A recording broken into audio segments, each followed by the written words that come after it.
This is the Holy Gospel according to St. Mark, the first chapter. Jesus and his disciples went to Capernaum, and when the Sabbath came, he entered the synagogue and taught. They were astounded at his teaching, for he taught them as one having authority and not as the scribes. Just then there was in their synagogue a man with an unclean spirit, and he cried out, "What have you to do with us, Jesus of Nazareth? Have you come to destroy us? I know who you are, the Holy One of God." But Jesus rebuked him, saying, "Be silent and come out of him." And the unclean spirit, convulsing him and crying with a loud voice, came out of him. They were all amazed, and they kept on asking one another, "What is this? A new teaching with authority. He commands even the unclean spirits, and they obey him." At once his fame began to spread throughout the surrounding region of Galilee. And this is the gospel of the Lord. You may be seated. I had a really cool thing happen on Friday, and I want to fill you in on what happened. Many of you were here last Sunday, and I preached a sermon on Flipper. Do you remember that? That sermon, not the dolphin flipper from the TV show, but a woman whose CB handle was Flipper. I'll bring everybody else up to speed. She was a woman named Millie, that's her real name, who lived in Perham, Minnesota many years ago, and her kids got her a CB radio because she was lonely at home, and they thought this would be a great way for her to connect with the people around her. So she got a CB radio for her house, and she took the CB handle named Flipper. And she talked to the truckers that would go up and down the road on Highway 10 as it went through Perham. And she would talk to these truckers as they were traveling along and encourage them and just be able to connect with them. So there's this marvelous story of how this woman ministered to these truck drivers through a CB radio with the name Flipper. So it's kind of fun.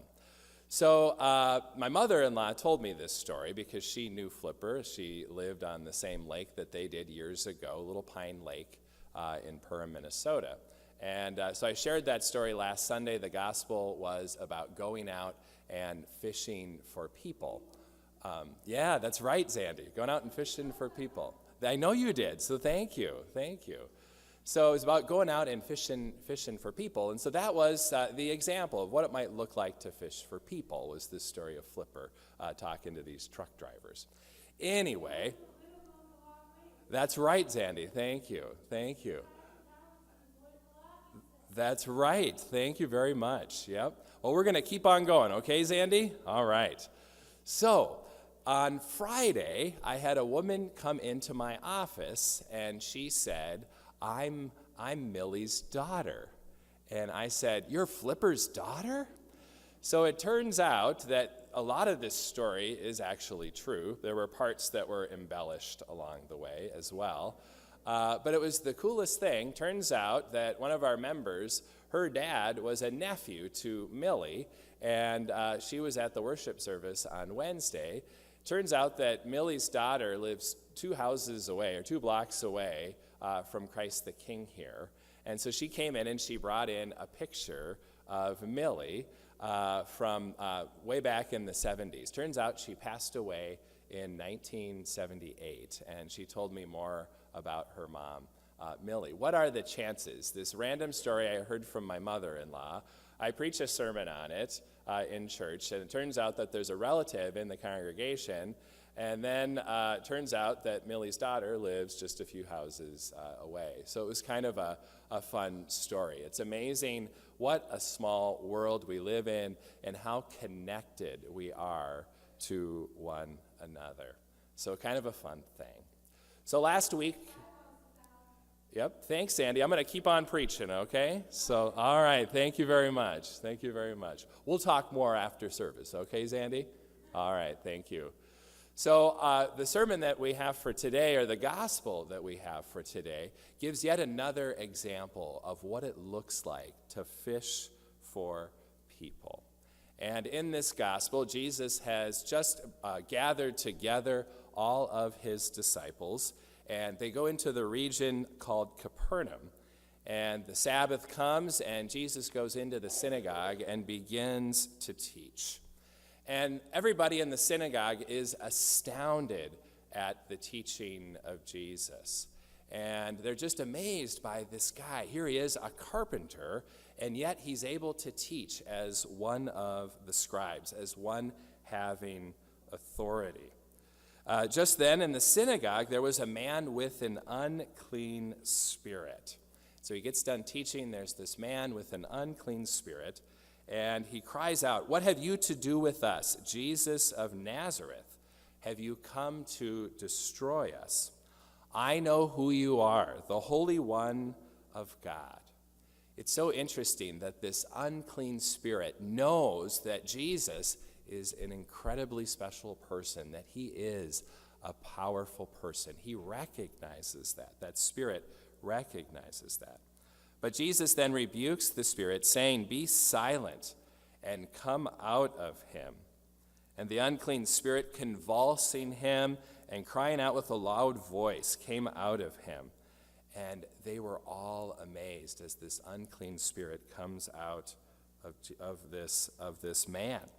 And they were all amazed and kept asking one another, "What is this? A new teaching with authority. He commands even the unclean spirits, and they obey him." And then at once his fame spreads all throughout the region surrounding Galilee. So this is a remarkable story. It's a remarkable, shocking set of events. We may think that demon possession is only something that happens in the movies, but we are all susceptible to being possessed by, perhaps we could call them, unclean spirits. An unclean spirit is anything that opposes God and robs us from receiving what God hopes for us. An unclean spirit is anything that keeps us living splintered lives rather than whole and healthy lives. And one of my favorite theologians, David Lowe, says this about this whole idea of unclean spirits. He says this: "We would be far better served to abandon our Hollywood-fed images of demons, causing us to spin our heads exorcist style, than to think of demons as those forces that are diametrically opposed to God's will. Rather than bless, they curse. Rather than build up, they tear down. Rather than encourage, they discourage. Rather than promote love, they sow hate. Rather than draw us together, they seek to split us apart." That is what an unclean spirit looks like. And Jesus is not afraid to call it what it is and cast it out of us.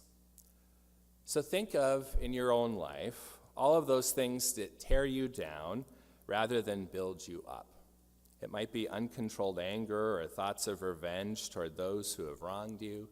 It could be jealousy, addiction to drugs or alcohol, hopelessness, striving to look perfect, or have other people think that you might have it all together, or the urge to do stupid and lawless things that just get attention.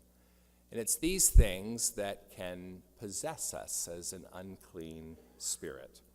They can control us. They can keep us from growing in our faith. And our faith in God cannot be nourished when we are possessed by these unclean spirits that are diametrically opposed to God and that rob us from living healthy lives. Unclean spirits are not foreign to us. They are our daily struggles. They are the nagging thoughts that feed our stress and our anxiety. The unclean spirits tell us you are not good enough. You are not making enough money. You will never add up to anything more than the mistakes of your past. You need to nurse your grudges. You need to forget all of your problems. You have nothing to live for.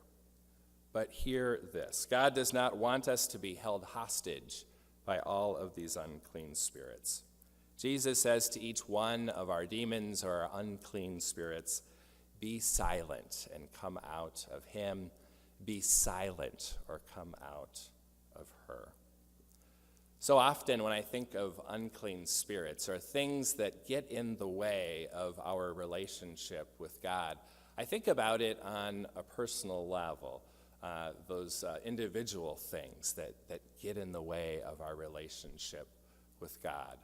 I know in my own life I've been incredibly busy. I have so many different responsibilities that I have to tend to that I often don't have time to be with my family or have time to be in relationship with God. That's an unclean spirit in my own life that I need to work on and get rid of. We all have those individual unclean spirits. But lately I've been thinking about our society and culture. And what are the unclean spirits in our culture that prevent us from being in relationship with each other? And recently I've been reading a whole bunch of research on loneliness. And it turns out that loneliness is our number one health issue in our society, public health issue, according to some people. It turns out that we are hardwired for attachment, and there's all sorts of research on attachment. And one of the original researchers on attachment is a guy called John Bowlby.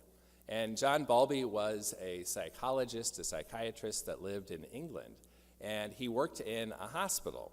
And what he noticed in this hospital is that children who didn't have their parents in the room often took longer to heal and struggled a great deal because they didn't have that connection.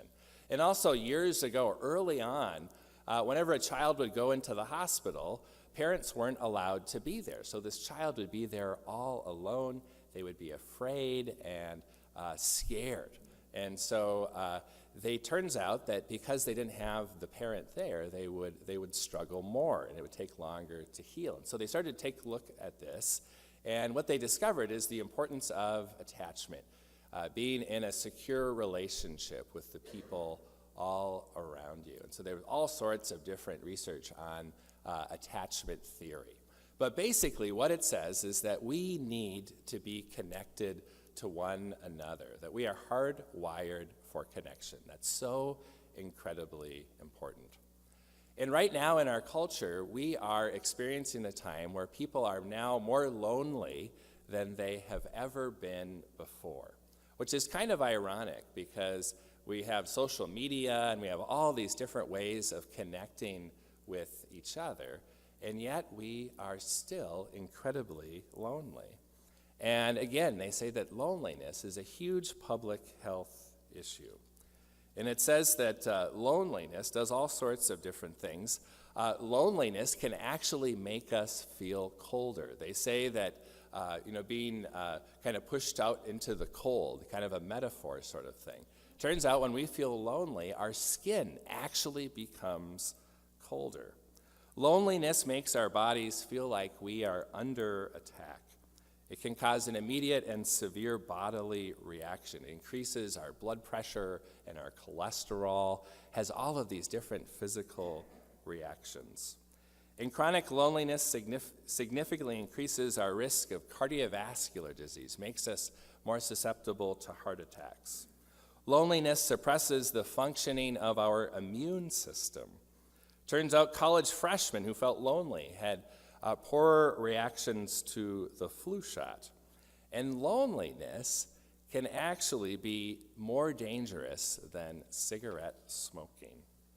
So in our society, we have this sort of unclean spirit of loneliness, or being separated from each other in ways that we've never seen before.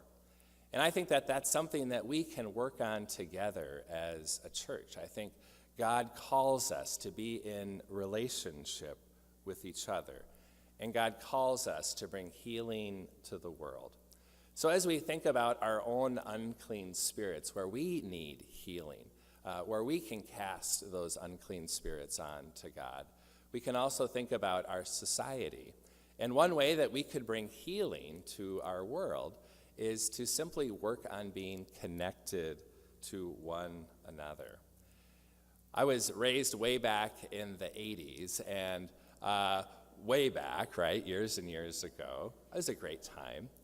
If you remember, there was the Just Say No campaign. That was something that we heard a lot about in school. In fact, I had a t-shirt that said, Just Say No. And of course, that was just say no to drugs and just say no to alcohol. And I was thinking about ways that we could work on being connected. And there are some simple things that we can do. And one of the simple things that we could do is to simply say hi to our neighbor. Perhaps we could call it a Just Say Hi campaign. And so as you go about your week and as you think about the personal struggles that you're dealing with, those unclean spirits in your life that need to be cast out and need to be given to God, think about your neighbor as well and what they're going through, perhaps the loneliness that they're experiencing. And perhaps you could just say hi to your neighbor. I think it could help to make the world a better place. It can help us to be more connected. So God calls us to cast out those evil, unclean spirits in our life and those evil, unclean spirits in our society. We have a God who brings healing to the world and to us as individuals. God casts out those unclean spirits in ourselves and in our world. And this is good news. Amen.